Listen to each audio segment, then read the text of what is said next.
यही कहना है कि दिक्पालने के लोक सुहाए, सुने सकल दसानन पाए।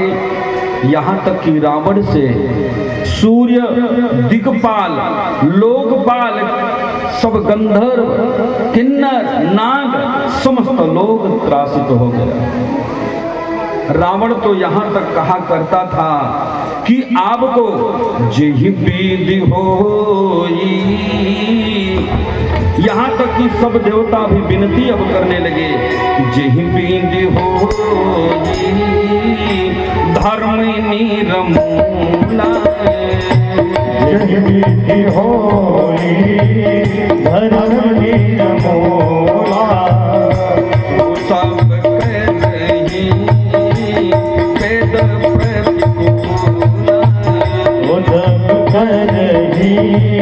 वेद प्रतिकूला, जेहि देश धेनु द्विज पावहि, धेनु देश द्विज पावहि, नगर गंगोपुर आदि लगाई, नगर पहाड़ी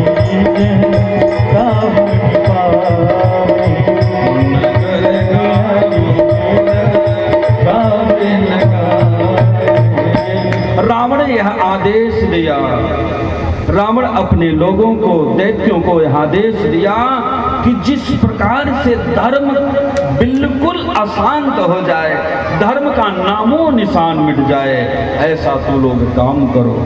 और क्या काम करो?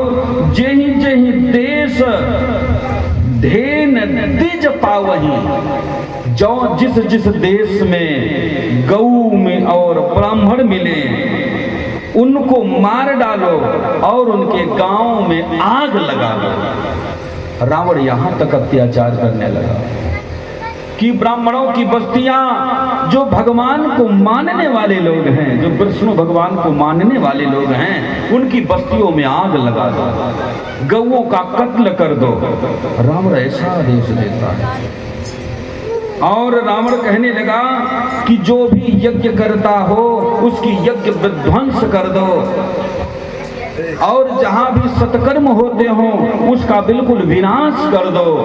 मंदिर में जा करके किसी भी मंदिर में कोई पूजा करते मिले तो उसका सर कलम कर दो। इतना अत्याचार तो जगत में कोई नहीं कर पाएगा जितना कि वह रावण ने इस धर्म को निर्मूल करने में लगा दिया। रावण फिर एक बार नारद भगवान रावण के पास गए और रावण से कहते हैं कि हे दशानन, आप तो सब अच्छे काम कर रहे हैं, बहुत सुंदर काम कर रहे हैं, लेकिन एक काम आपने अभी तक नहीं किया। ऋषि मुनि जो हैं, ऋषि मुनि लोगों का यज्ञ आप तो विध्वंस कर देते हैं, लेकिन ऋषि मुनियों के ऊपर कुछ आप करते नहीं। कभी कभी उनको मार डालते हैं लेकिन पुनः फिर से यज्ञ करते हैं। एक काम करो, ऋषि मुनियों को ही आप कमजोर कर दो। रावण के मन में सूझा कि ऋषि मुनियों को कैसे कमजोर कर दूं। तो ऋषि मुनियों का खून निकालने की, ब्लड निकालने की योजना निकाली है कि समस्त जगह जाओ और जहां जहां आपको ऋषि मुनि मिले सबका ब्लड निकाल कर एक घड़े में भरो। रावण के आदेश का पालन किया गया और रावण के आदेशों के अनुसार सब लोग जा जा करके सभी ऋषि मुनियों का ब्लड निकाल करके घड़े में जमा करने लगे। जब रावण अपने घर में एक जगह पर ऋषि मुनियों का रख दिया ब्लड, आकाशवाणी हुई कि दशानन, तुम जो यह कर्म कर रहे हो यह अच्छा नहीं है। यह ऋषियों की जो ब्लड है, ऋषियों का जो खून है, इससे तुम्हारा विनाश हो जाएगा। जहां भी यह ब्लड रखा जाएगा। उस समय पर विदेह राज जनक जी जो थे रावण के सबसे बड़े शत्रु थे, क्योंकि रावण उनकी नगरी में जैसे प्रवेश करता है, विदेह राज जनक जी से वह पराजित होकर के वापस आया था और उनकी नगर में प्रवेश ही नहीं कर पाया। इसीलिए रावण जाकर के उनकी नगरी में अपने सिपाहियों को भेज करके विदेह राज जनक की नगरी में वह घड़ा को गाड़ दिया गया, जमीन में बिल्कुल अंतिम नीचे रख दिया गया कि रावण का इतना भय चारों तरफ व्याप्त हो गया कि करो चल ही कुपंथ वेद मखथाड़े, चलहि कुपंथ वेद मखथाड़े, कपट कलेवर कलिमल भाड़े, कपट कलेवर कलिमल भाड़े। रावण कहता है कि पेड़ के विरुद्ध आचरण करना सिखाओ सबको और कहो, अब सबसे जाकर के कहो कि कोई भी पेड़ के आधार पर काम न करे, ब्राह्मणों के आधार पर काम न करे, अपने मन से करे। कि कलयुग भी घोर उस समय पर अपने रूप में था, तो कलयुग के प्रभाव से लुप्त हुए सदग्रंथ, कलयुग कल्पि निजमति कल्पि कर, प्रगट की बहु पंथ। कलयुग का वैसे ही प्रभाव ऐसा है कि वहां के लोग कि वेद को मानने वाले लोग ही कलयुग में नहीं होंगे, ऐसा कहा गया था।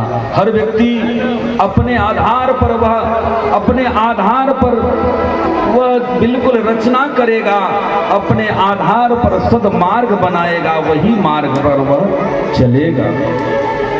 कि जप जोग विरागा तब मन भागा, श्रवण सुनई दस सीसा, आपुनी उठी धावही रहे न पावही, अरे धरी सब घायल की सा।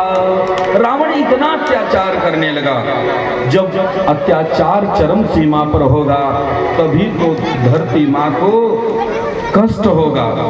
कि उस समय पर इतना तक होगा कि माँ नहीं माँ तो पिता नहीं देवा, माँ नहीं मात पिता नहीं देवा, साधु निधन कर माँ सेवा, सावरुण से कर बावई सेवा, तिनके यहाँ चरज भवानी, जिनके यहाँ चरण भवानी, ये जानने हूँ निश्चर ते जान नहीं किसी जर समना। रावण कहने लगा, मैं आप लोगों को एक निशानी बताऊंगा, जो व्यक्ति माता पिता की आज्ञा का पालन न करता हो, जो माता पिता की आज्ञा का पालन न करता हो, वेद विरुद्ध आचरण करता हो और साधुओं का धन को हड़पता हो और साधु पुरुषों से सेवा की अपेक्षा करता हो, समझ लेना वही तुम्हारे कुल का है। आज तो घर घर में है,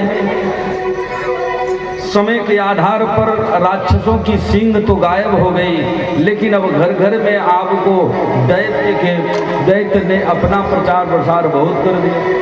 माता पिता की कौन मानता है यार? सब लोग कहते हैं यार पुराने जमाने की बात करते हैं। हाँ, मोबाइल भी अगर 2G वाला लोग लेकर के घूमे कहेंगे कहाँ यार पुरानी बातें चलते हो, 5G का जमाना है। हाँ, तो लड़के भी 5G हो गए। माता पिता की कोई बात नहीं मानना चाहता। हर आदमी अपने लिए स्वतंत्र है। मैं आपको एक बात बताऊं, स्वतंत्रता जीवन में कितनी आपको अपहानि करती है। एक व्यक्ति रहा, बेटी उसकी हमेशा घूमती टहलती, रात दिन शहरों का तो नियम है 12 बजे 2-2 बजे तक सब घूमते हैं, टहलते हैं, रोड पर घूमते रहते हैं।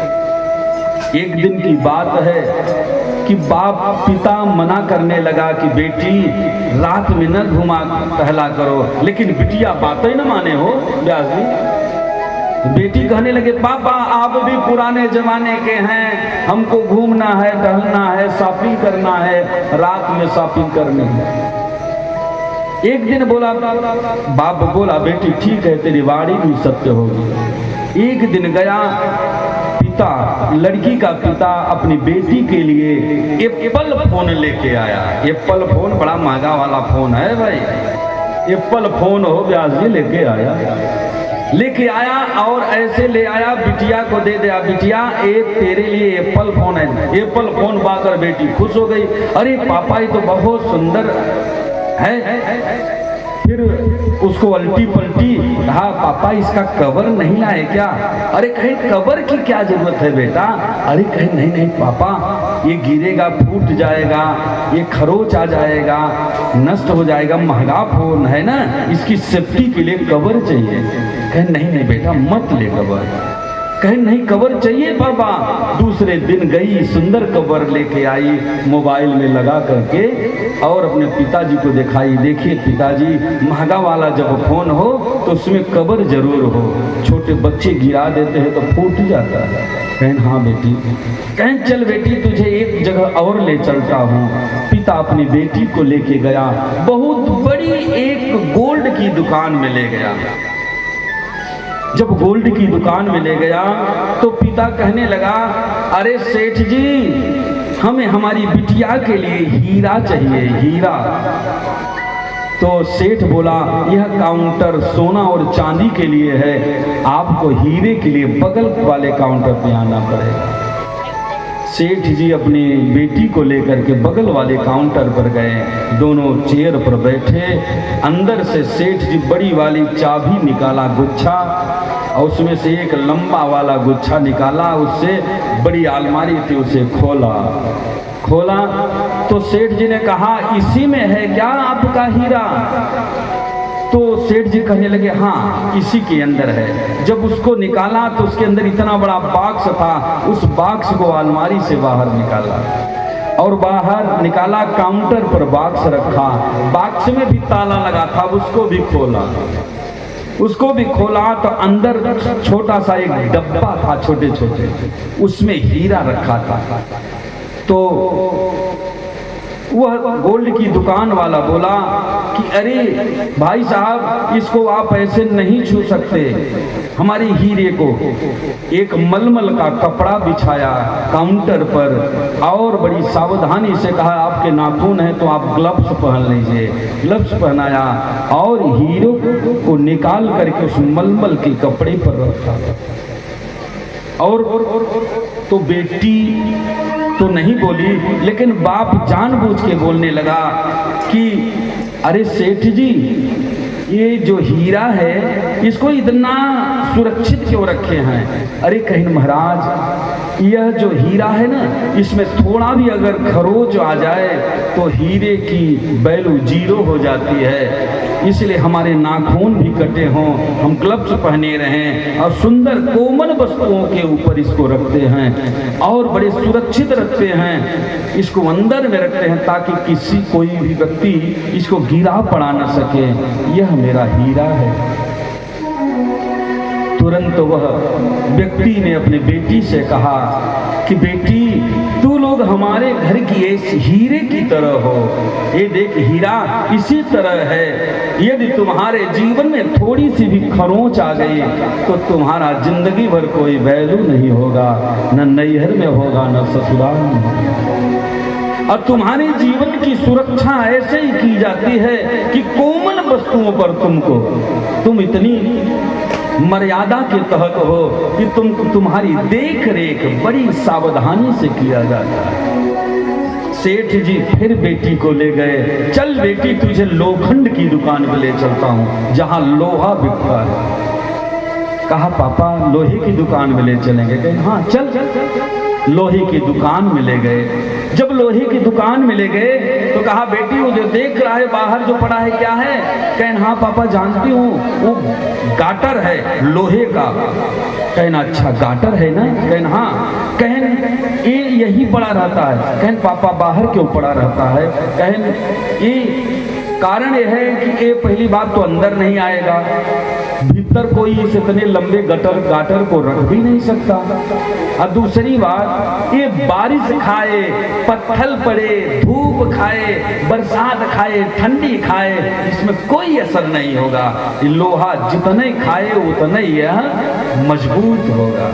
कहा कि बेटी इसी गाटर की तरह हमारे पुरुष होते हैं कि समाज में जाते हैं बेचारे, ठंडी खाते हैं, गर्मी खाते हैं, लोगों की गालियां भी सुन करके तुम लोगों की भरण पोषण के लिए पैसे लाते हैं।